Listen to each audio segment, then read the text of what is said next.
Quick question. When you're absolutely furious, who do you become? The ancient Greeks had a name for that feeling. Ares, the god of war, pure aggression. And when you're deeply focused, planning your next move with precision, that's Athena, the goddess of wisdom and strategy.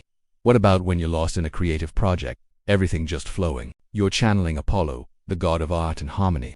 And when you're partying just a little too hard, losing yourself in the moment, that's Dionysus, the god of ecstasy and release. Now fast forward a few thousand years.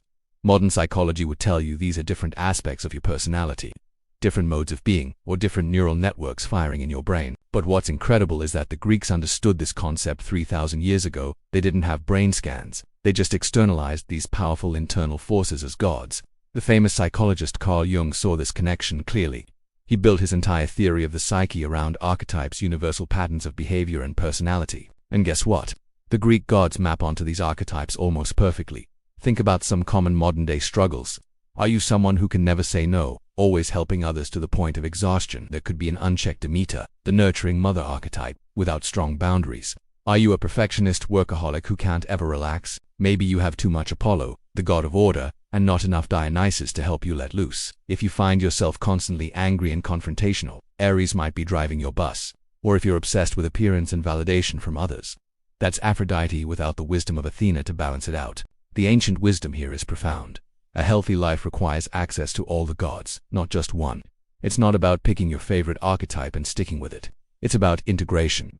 It's about learning to call upon different energies for different situations.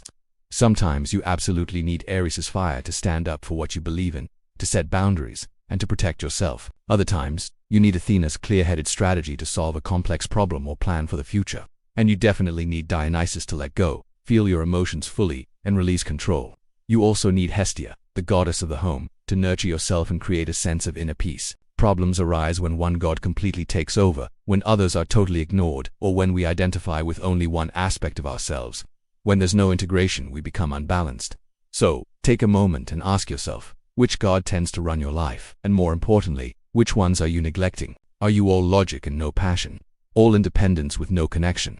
All nurturing but with no boundaries to protect yourself? The ancient Greeks didn't need personality tests. They had gods.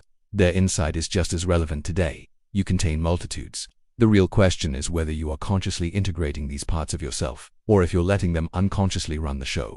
The Temple of Apollo in Delphi had a famous inscription, "Know thyself." That includes knowing which gods are speaking through you. Thanks for watching.